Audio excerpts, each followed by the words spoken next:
The following interview is being conducted as part of the Price of Freedom Oral History Series, sponsored by the Madison County Military Heritage Commission to inform the public of the sacrifices made by veterans in our community on battlefields around the world.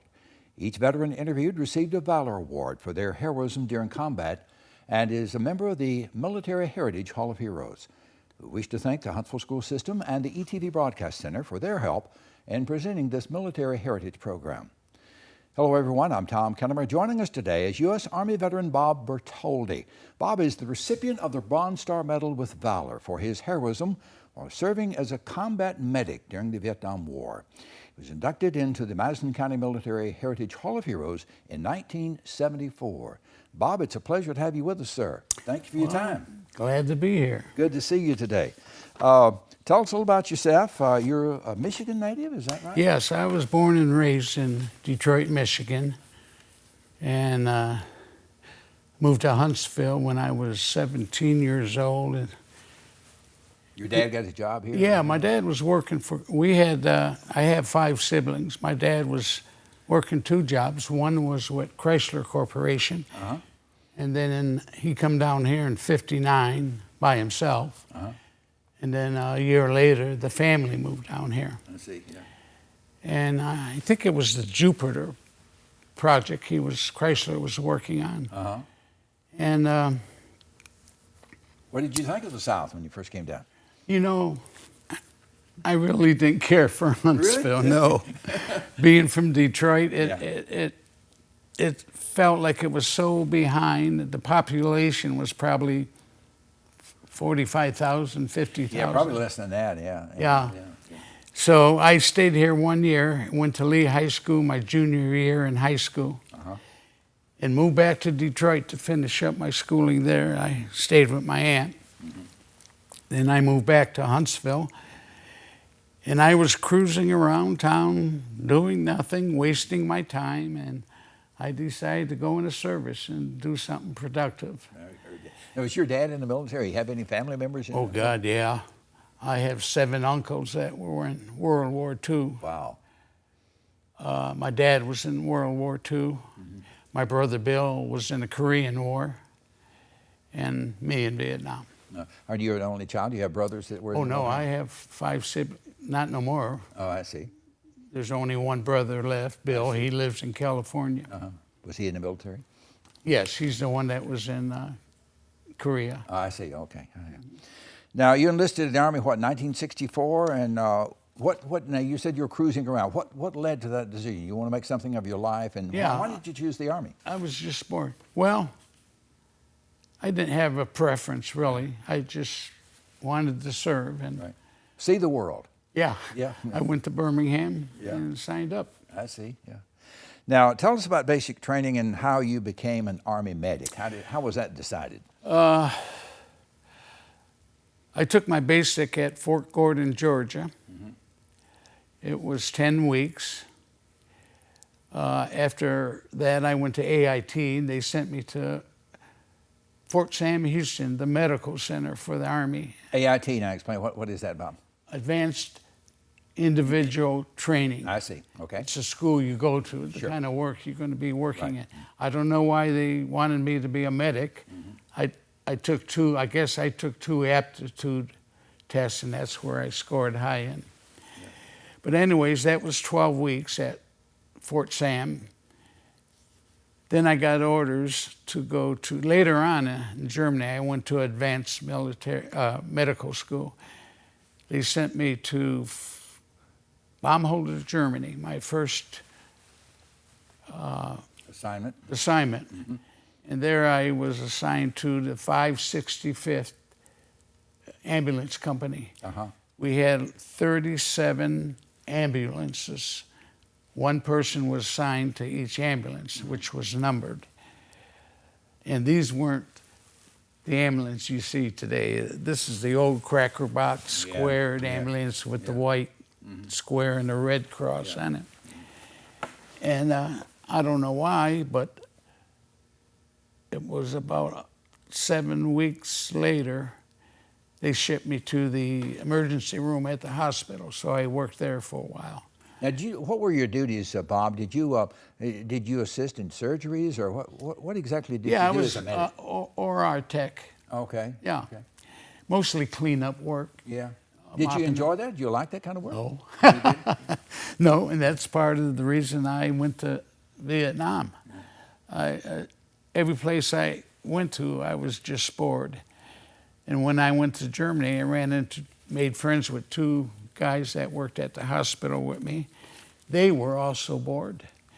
So we were drinking beer one night, and Michael Oljow, their names were Michael Oljow and Robert Young. Michael said, well, why don't we go to Vietnam?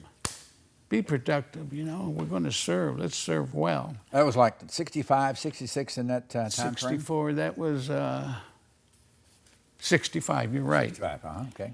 And me and Robert said, yeah, let's do that. 2 days later, we went to headquarters, filled out the necessary papers, and it was within 3 weeks, I think, we had our orders to go back to America for Vietnam training. Mm-hmm. Well, when we got there, funny thing happened. We ended up going to stevedore school, all three of us. Stevedore is somebody that operates a crane that lifts cargo off and on ships. And we were really upset about that. So after a week of schooling, we went to the main hospital and talked to the hospital commander. It was a full-bird colonel, female. We told her our story, and she said, you guys just stay in your billets. Do not go back to school tomorrow. And I'll get you She'll take care of it. Yeah. And it was about 6 days, I can't remember. We had orders to Vietnam. Wow. As medics, not as stevedores. You'll go to Vietnam to do something that you're trained for. Yeah, well, they would have changed or gave me a double MLS. I see. Yeah. All right, so what you get to Vietnam, what was that first impression like? I tell you what, we flew from California to Hawaii to Alaska and one more little Asian country, I can't remember, and then to Cam Ranh Bay, Vietnam. Cam Ranh Bay, I guess, is a holding area for people coming in and going to their permanent party. Well, where was I? Well, when you first get we to were Vietnam, there for about 2 days. Then they called us, me, Robert, and Mike, and said, and we were supposed to get on the trucks going to our assignment. Mm-hmm. All three of us were going to Cu Chi. We got on the trucks. Or before we got on the trucks, they gave us fully loaded M16s. We kind of looked at each other. I guess we are here. Yeah. And loaded us on the trucks. Those trucks held maybe 25, 30 GIs. Mm-hmm. When we got on the trucks, nobody said a word. Okay. Nobody. All you heard was the gunships flying on top of us and the radio communication from the truck drivers to the pilots. It was about a 45-minute drive to Cu Chi. We got to Cu Chi, and that's where me and my friends separated. Mm. I didn't see him anymore, but we kept mailing each other. Yeah, stayed in touch. Yeah. A month and a half later, I wrote to Michael. It come back stamped on the envelope, KIA. So he didn't stay there very long. Yeah. And then I was assigned to 2nd Battalion, 14th Infantry. I was a new medic. When I got there, everybody was out in the jungle, the whole battalion. And the first sergeant secretary told me they'd be back in 3 days. So he showed me where the showers were. He showed me where the mess hall. He introduced me to the entire area. Well, that day I wrote a few letters, took a shower, and same thing next day. Well, here they come back from the jungle. They smelled like a bunch of hogs. They looked like they got ran over by tanks. And right away, of course, they all wanted to take a shower, and that's what they did. Mm-hmm. And then sitting in my bunk later on that evening, somebody runs in our billets and hollers, Bob Bertoldi. Well, I raised my hand. I said, oh, I'm in trouble already. Anyways, it was the lead medic for the battalion. And he sat down with me and told me the do's and don'ts as a medic in Vietnam. Gave me a full bag of medical supplies, and that thing was heavy. Woo. And yeah, like I said, he told me the do's and don'ts of Vietnam, and he especially reminded me to keep an eye on my medical bag. Don't get away from your medical bag. I hate to say this, but he said there's guys that get in your bag and go for the morphine. Right, yeah. So that was it. And now those people that the soldiers that were coming back, and you said you know, were kind of on the grungy side. Was a lot of wounded in there? Did you have to help tend to the wounded in that? No, they were shipped to the hospital. Oh, I see. Yeah. Well, in the firefight, right after the firefight. Yeah. Come back to camp. I see. Yeah. So he introduced me to the other medics. There was 6 other medics, and 3 days later, I was off to my first mission. It was by the way, all we did that year was search and destroy missions. That's all we did. Went out for 30, 40 days, come back for 2, go back out for 30, 40 days, come back. The whole year was like that. That's all we did, search and destroy, looking for the Vietnam. Now, Bob, you carried your satchel or your medical bag. Did you carry a sidearm as well? You didn't carry a rifle, did you? M16? I was issued, all medics are issued with a .45. I see. And M16. Uh-huh. But after the second month, I never used it. Mm-hmm. Always got in my way. I was always worried about it. So next time I went to base camp, I turned it into with the armory. The armory, right, yeah. Because I wanted nothing. When a firefight breaks out, I have things to do. I can't play John Wayne, you know. You're tending to the wounded. Yeah, because the whole year I was there, we were always ambushed. Mm-hmm. We never got the better side of the Viet Cong. They always ambushed us. Immediately there was 4, 5, 6 wounded, maybe 1 killed, and I had work to do. And that was true with every medic in the battalion, depending what companies got hit, you know. Yeah. It's every day you'd go out almost. And what would you come back? You'd have like a couple of days off. 2 days. 2 days off before you go on another mission, right? Now after I made lead medic, that was like my 6th month. Uh-huh. The lead medic that I replaced, Bob Carney. I remember the name because I got a friend back in Detroit named Bob Carney. He got hit. So he had to go home, and they promoted me because I had most time in the service, not in Nam, but in service. Were you ever wounded, Bob? No. Yeah. I can't understand. You came close, I'm sure. I cannot understand how that happened. Can you still remember, like, tending to the wounded and bullets? Oh, yeah. There was times where 1 or 2 VC hold your whole battalion down. You can't move. And they wait for the perfect time where 1 sniper could hold the whole battalion down. It's amazing.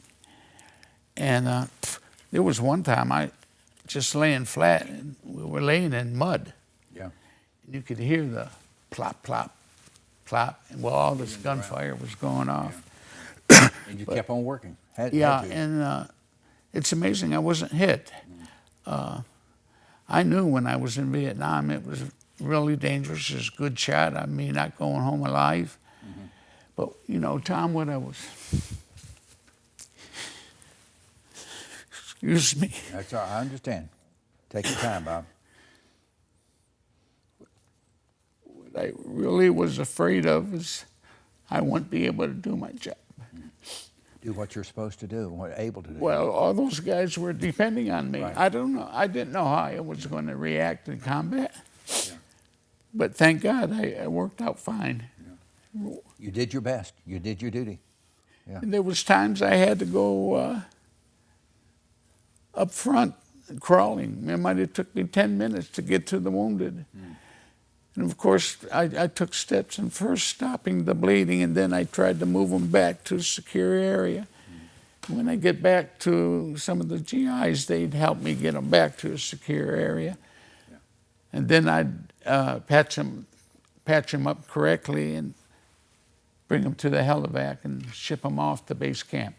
I'm sure there's a lot of guys, if they could tell you today that you saved their lives. You know, I'm sure that was apparent on the battlefield. I'm sorry. I understand. You did your best. Let's go back. There was... go ahead. That's why I received the Bronze Star with the V device, but I'm more proud of the Combat Medical Badge, because that, to me, represented everything I did in Vietnam. That meant so much. Oh, yeah. That you were doing your duty. Taking care of the wounded. Yeah. Yeah. What you're trained to do, and that's what you did. Took a lot of pride in that. Yeah. Bob, when you did have some, you know, you said maybe a couple of days off, what were you able to do in these camps? I mean, could you watch movies? I mean, we didn't have and phones like we have today. I mean, you couldn't call home and text and that sort of thing. You would take, of course, the first thing, take your shower, then maybe write some letters, and then everybody played basketball. There was two stands. They'd fight over the game. After one game, they'd fight to get on the court. And but let me talk about this a while, because this will mean a lot to your interview. Yes, sir. Okay. Born and raised in Detroit, there was social problems there. All my relatives were prejudiced. I grew up listening to them damn, my grandmother called them blackies, but all my relatives. That was inserted in my brain for years, all the way till I went to Vietnam. And I wanted to say this so you'll understand later on in the interview how it's related. But after I became senior medic, when I got back to base camp, the first thing I did, sometimes before my shower, I'd grab a Jeep and go to the hospital and see the guys from our unit. Check on the guys. Yeah. And that was really appreciated. There was one guy that was ready to go home, and he held my hand the whole conversation. Tom, I don't know if I can handle this. Well, but yeah, they appreciated that. And sometimes there was only 3 or 4, sometimes there was 8 or 10. Sometimes they got to the hospital and immediately they sent them to Japan, to a bigger hospital. Bob, when you're treating the wounded out on the battlefield, you didn't look at the color. You treated that soldier. We lose something. Sorry, that was my cane. That was a cane that dropped, that's right. That's why I mentioned the prejudice. We're going to get to it. Okay, yeah. It's a real big part of this interview, and I want to get it out. Okay. Let's go back to the battlefield just a moment here. Now, tell us about the mission, Bob, for which you would later receive the Bronze Star Medal with Valor. Now, you touched on it just a little bit earlier. Was it for a culmination of your duties? Well, it was in August, I believe. I can't remember the name of the mission. But we got ambushed again. I think 14 were killed and 20-some wounded. But I was, and it was Company A, my company, that was hit the hardest. And I was like a crazy guy going from one wounded person to the next. And how many medics did you usually have with your group? Usually one. Just one. To each company. There was 4 or 5 companies in a battalion. I see, right. And evidently, what I did that day which was something I did after or during every firefight. And it's the same thing every other medic did. And evidently the battalion commander realized what I did, and he's the one that put me in. He saw what you did on the But I battlefield. did nothing special. Yeah. That was my job. You're doing your duty, doing what you were trained to do, right? Yeah. Bob, how would you describe what it's like to serve in war? The thoughts you have of possibly being killed or wounded during battle. I mean, you're but you treated the wounded, but you're out there, you're exposed yourself. Give us your thoughts on that. I knew there was a chance, very good chance of getting wounded or killed. I really didn't mind if I got killed immediately, but I didn't want to get wounded and spend the rest of my life with no legs or arms or brain damage or something. And like I said, I was really afraid I wasn't going to be able to do my job because these guys depended on me. But after 2 firefights, I think I got it all down. And my senior medic, that first day I talked to him in the billets, he told me about that. He said, you're going to think you can't do it, but you're going to be able to do it. What you learned in school is all going to come back. Your training will kick in. Well, the basic training was how to heal, how to take care of any kind of wound. The advanced training is how to take care of the wounded in combat, heavy combat, where it's serious damages. So if I could get back to that part about prejudice. Yes, sir, go ahead.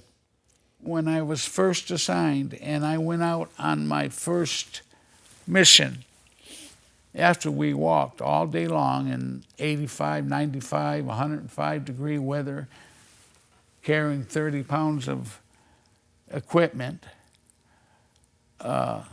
we settled down about 5:30, and then here comes this big black guy coming at me, and he had a 50 caliber machine gun. He says, "You the new doc?" I said, "Yeah." He said, "Well, I'm here to dig your foxhole. First sergeant assigned me to dig your foxhole, and I'll be with you while you're here in Vietnam." And then he started digging, and he started yakking. I mean, like a radio. And I didn't want nothing to do with that guy. And the third day I told him, I said, "Don't try to befriend me because I've never dealt with black people, and I don't," and I told him to his face, "I don't like black people." I was afraid of black people because of what my family told me, a bunch of BS.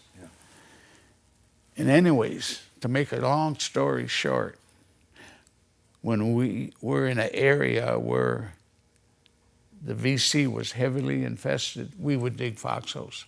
Other nights we would not. So the battalion commander let us know if we needed to dig foxholes. And about a week later, we were in a big firefight. I had to go at least 50 yards to go get one of the wounded guys. Heavy fire across the field. So I started running. Everybody told me, "Get down, Doc, get down." Well, then I started crawling, and I passed the black guy I was talking about. His name was Thomas Clay. As I was passing him, he said, "I got you covered." And now him and another machine gunner got up and just sprayed the area where I was going. Well, after we settled down, the first thing I did, I wanted to find him and thank him. And that's when we became friends. And I found out he was the nicest guy in the world. He was a strong Christian guy, and he loved baseball. So him and I had a lot to talk about. Suddenly had a lot in common. Yeah. And I ended up loving that guy. And I was so upset. Things can change on the battlefield, can't they? Yeah, but I was so upset that my relatives were beating that crap in my head. It's the way you were brought up. Yeah, I was really disturbed. Now, you mentioned earlier, and I want you to talk about it again, you said you're very proud of being a recipient of the Bronze Star, but receiving the Combat Medic Badge, Medic Badge, that meant so much to you. Combat Medic meant so much to me. Explain again, Bob. Go into a little more detail, why that meant so much to you. Here at home, I wear a baseball cap, Vietnam baseball cap, and I wear, I don't know what side it's, I got a Combat Medical Badge up here. I wear it every day, I don't leave the house without it. And I'm sorry, what was that question? Well, it's about, you know, what brought that on? I mean, you, a Bronze Star with Valor, I mean, that's very good on the battlefield. Someone would, you know, be honored to receive that. But you're more proud, you said, of receiving I'm more proud of the Combat Medical Badge. Yeah. That meant more to you. Yes. In certain ways. Yeah. And the reasons for that is because you were taking care of your fellow soldiers and doing what you could on the battlefield, right? And it represents every guy in my unit that died. Yeah. It represents every guy I patched up. You were in Vietnam, how long were you over there? About a year? 1 year, November 66 to November 67. Yeah. Did you help train some of your fellow medics that came in, and you probably gave the same speech to some of them? Exact same. The head medic gave. When I became head medic, oh God, I don't know if we have time for this, but there was a medic replacement. His time was up in the service. He went home.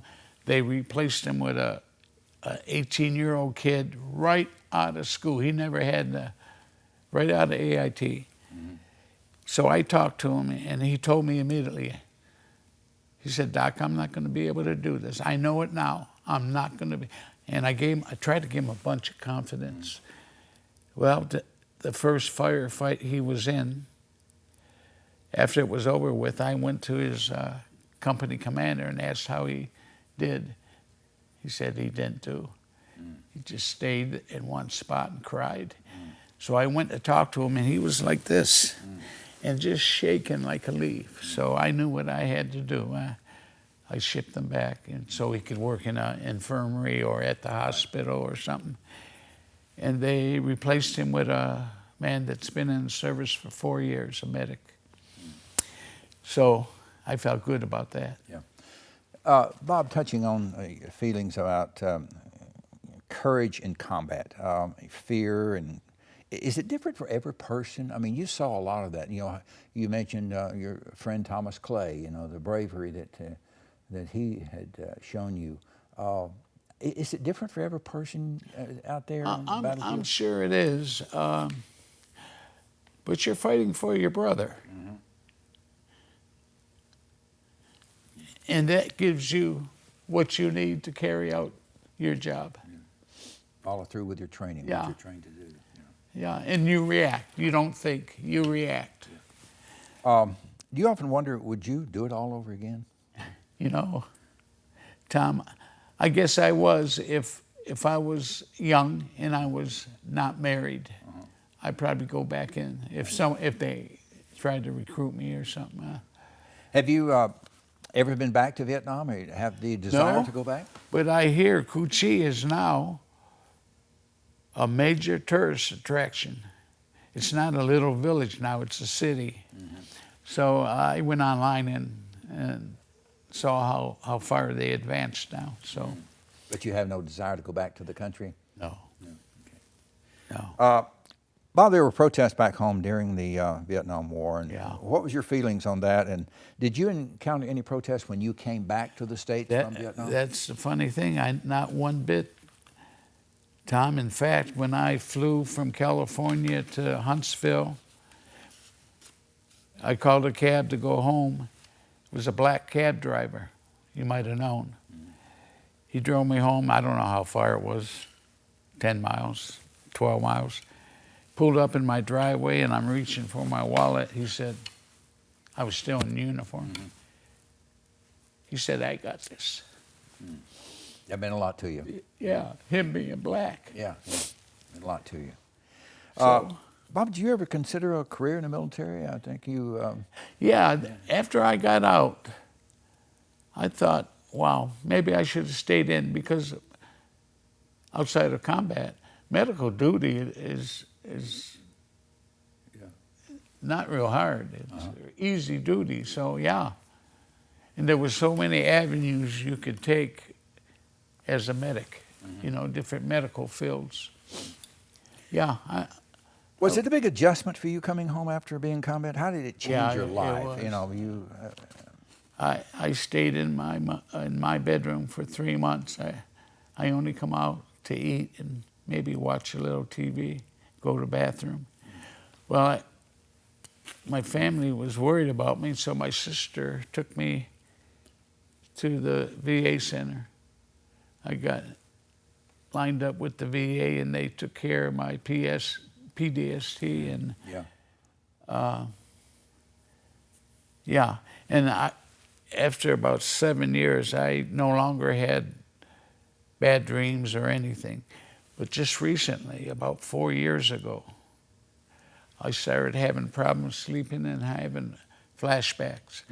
Well, I went back to the VA, to the psych, and he told me, he advises me to have nothing to do with the military, resign. At the time, I was vice commander of Madison, American Legion. He advised me to resign, so I did. I see. You thought that was the best course to take, best course of action to take. Yeah. But if it wasn't for my sister, I don't know what would have happened. Now, once you got out, I mean, you were trained as a medical combat medic.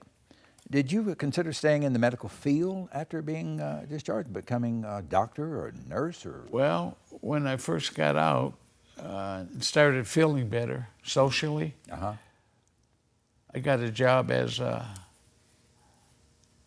ambulance medic with the ambulance company here and on. That only lasted about 7 months, and I quit. It brought back too many memories.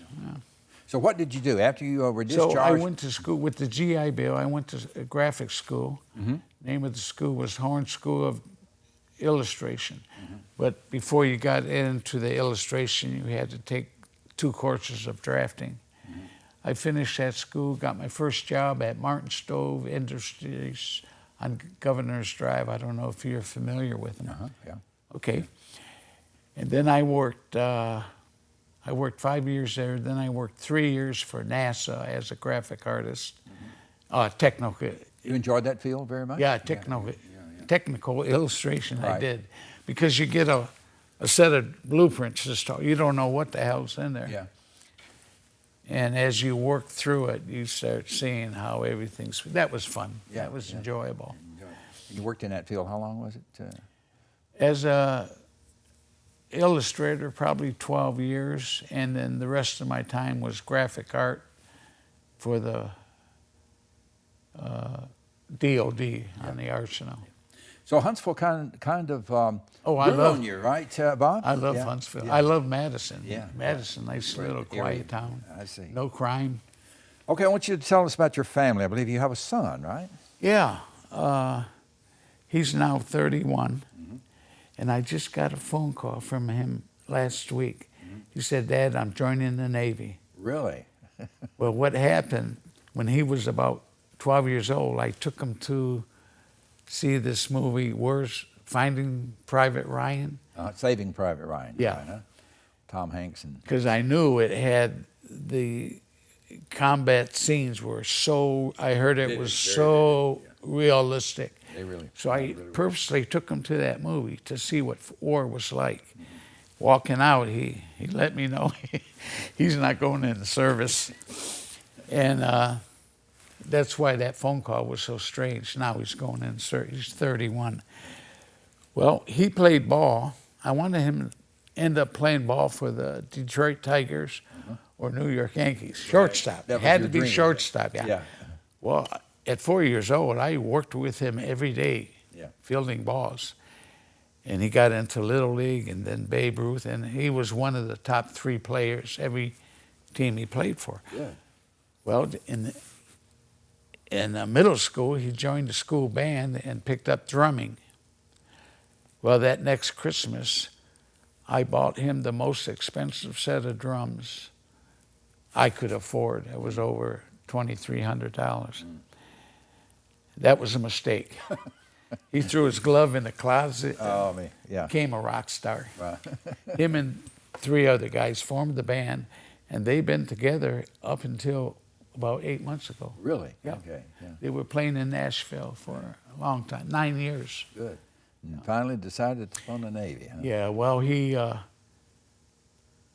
was, all the time the band was going, he was managing a Pizza Hut. Yeah. And then now he moved to Houston and he's managing for a new fruit company. He's one of the first 20 people to be hired. But I guess he's not happy with that because he's going in the Navy. Well, best to him. We wish him the very best. Yeah. Bobby, you've touched on it a couple of times, your love for baseball. I want you to talk about baseball. You have been a player. You played in high school and college and also... I played junior college. Junior college and became an umpire. Yeah. Tell us about your I baseball played career. Semi-pro ball for a while, which was NBC ball, National Baseball Congress. And then later on, I got into the 50 and over baseball. We formed an all-star team in our league. We went to Phoenix, Arizona, and won every game but one, and that was the final game. Wow. That was the national tournament.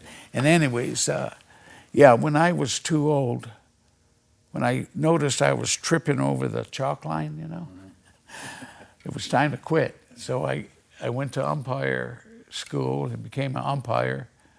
I umpired for 37 years, called a lot of national tournaments, one including Little League World Series.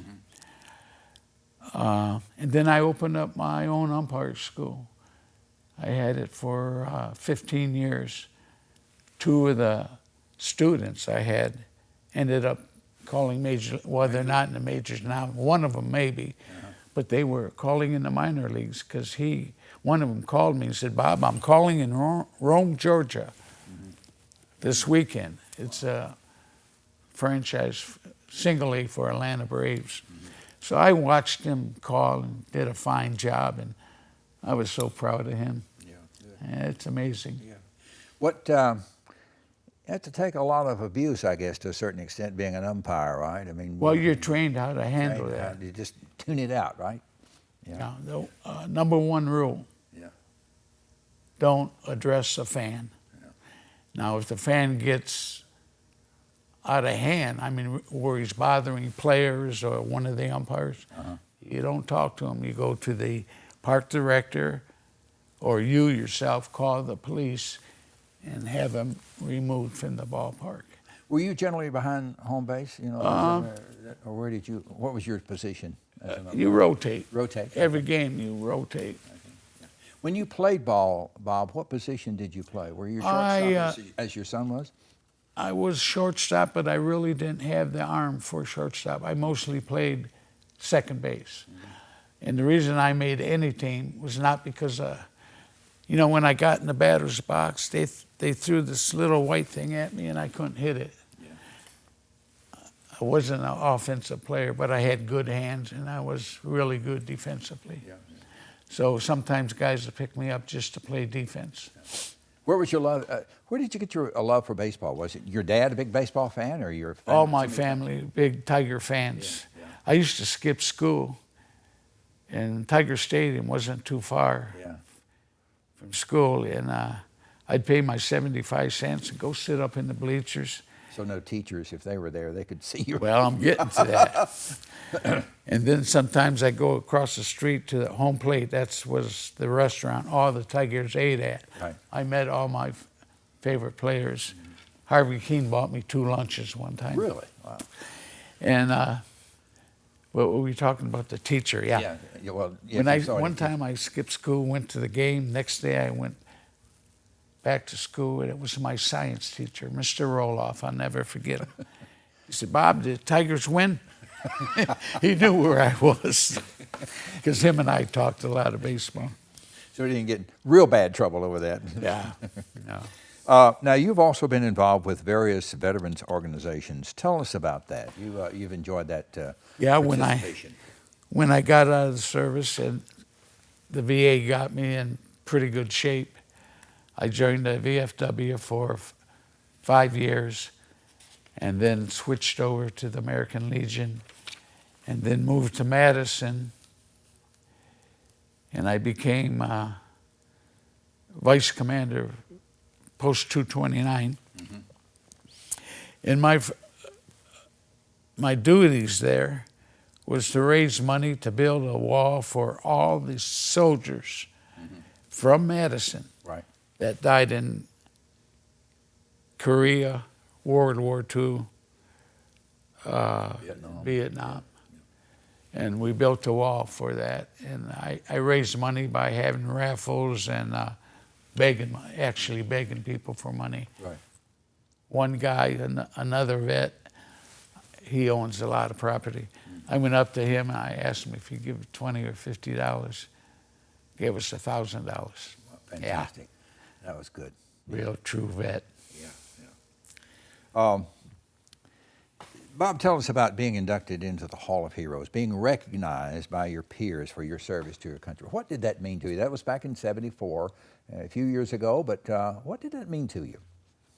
Well, like I said earlier, the year after I come back from Vietnam, somehow they put me in the Hall of Heroes, but they didn't have any building or office or nothing. I guess they just put my name. It was in the early days of the But later in '74, they officially put me in the Hall of Heroes. Yeah. Well, yeah, it means a lot. Mm-hmm. Even though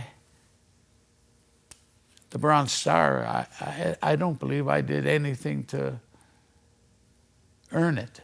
I was just doing my job. I mean, of course, somebody else might see it differently. Yeah.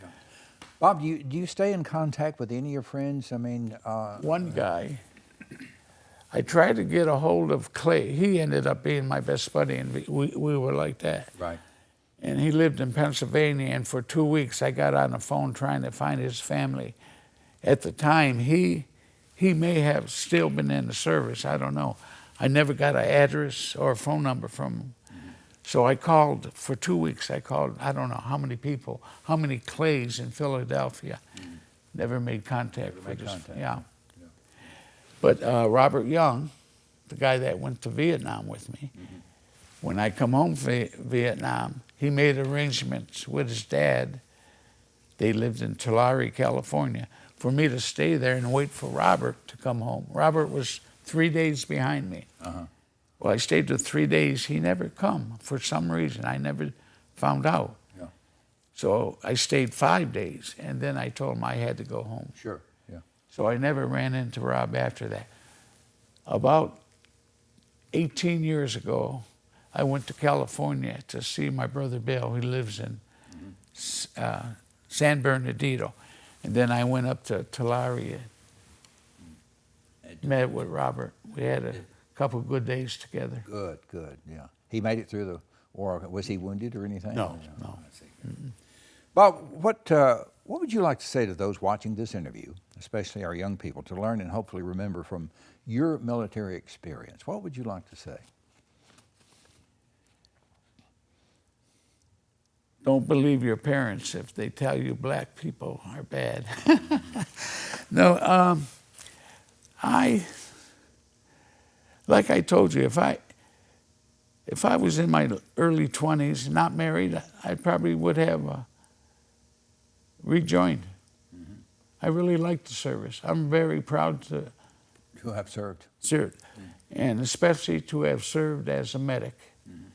Really means a lot to me. A lot of our veterans tell us that, military service is not for everyone, but at least you could look into it, maybe, and see if it's a possibility. Well, yeah, if a kid gets out of high school, he's lost, he don't have any direction, I would advise him go into the service. 3 years, get your GI Bill. That'll give you time to think. Get your GI Bill and go into college paid. You can't beat it. Bob, I want to thank you for participating in our Price of Freedom interview series and for allowing us to preserve your military experience. And thank you, sir, for your service to our Tom, country. I truly enjoyed this. And most of all, I was so happy to meet you. It's been a pleasure meeting you, sir. Okay. Thank you for your time. We appreciate it. You're welcome. Thank you. Now, if you'd like more information regarding this interview or any interview in our Military Heritage Series, please visit the Madison County Military Heritage Commission website at mcmhc.us. I'm Tom Kennemer. Thank you for being with us.